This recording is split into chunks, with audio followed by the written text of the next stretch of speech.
तर विधान परिषद निवडणुकीचा उमेदवारी अर्ज भरण्याचा आज शेवटचा दिवस आहे। पंकजा मुंडेंसह भाजपचे 5 उमेदवार आज उमेदवारी अर्ज भरणार आहेत। डॉक्टर परिणय फुके, सदाभाऊ खोत, योगेश टिळेकर आणि अमित गोरखे उमेदवारी अर्ज दाखल करणार आहेत। तर उमेदवारी अर्ज भरण्याचा आजचा शेवटचा दिवस आणि आज भाजपचे 5 उमेदवार आपला उमेदवारी अर्ज दाखल करतील।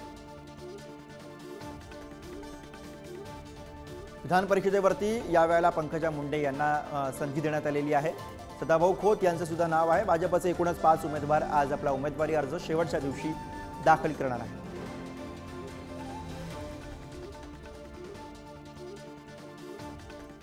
तर भाजपकडनं आज कोण कोण आपला उमेदवारी अर्ज भरणार आहे आपण ते बघूया। पंकजा मुंडे, परिणय फुके, सदाभाऊ खोत हे आपला उमेदवारी अर्ज दाखल करतील। यासोबतच भाजपचे आणखी 2 उमेदवार अमित गोरखे आणि योगेश टिळेकर हे सुद्धा आपला उमेदवारी अर्ज दाखल करणार आहेत।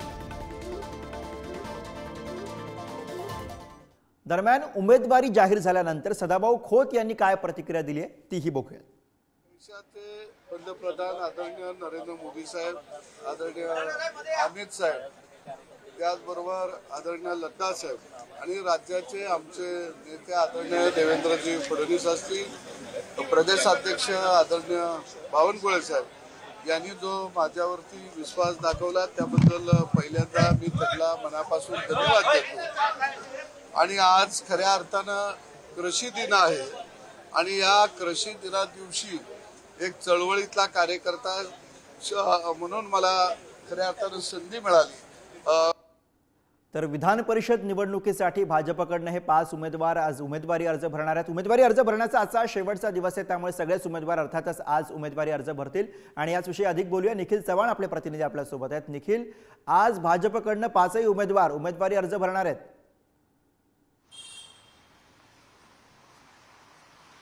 नक्कीच पाहायचं झालं तर विधान परिषदेच्या निवडणुकीसाठी आज या संपूर्णपणे आज शेवटचा दिवस आहे जो अर्ज भरण्याचा आहे। आणि यासाठी भाजपाकडून जे 5 उमेदवार सांगण्यात आलेले आहेत ते 5ही उमेदवार आज सकाळच्याच सुमारास हे अर्ज आहे तो भरणार आहेत। उमेदवारी अर्ज भरल्याच्या नंतर 12 तारखेला ही विधान परिषदेची निवडणूक देखील होणार आहे। या संपूर्णपणे निवडणुकीत पाहिलं तर प्रामुख्याने पंकजा मुंडे यांच्या नावाकडे सर्वांचंच लक्ष लागलेलं होतं, कारण पंकजा मुंडेंना लोकसभेची निवडणुकीचे तिकीट देखील देण्यात आलेलं होतं, परंतु त्यांचा त्यामध्ये पराभव झाल्याच्या नंतर कुठेतरी राजकीय वनवास पंकजा मुंडेंचा संपतो की नाही हे देखील पाहणं आणि त्यांच्या कार्यकर्त्यांसाठी महत्त्वाचं होतं। त्यामध्ये आता विधान परिषदेची उमेदवारी देखील त्यांना दिलेली आहे। तर 5ही उमेदवार या ठिकाणी आहेत ते आज भाजपच्या गोटातले उमेदवारी अर्ज आहेत ते भरणार आहेत। एकूण 11 जागांसाठी ही संपूर्णपणे लढत आहे ती पाहायला मिळते।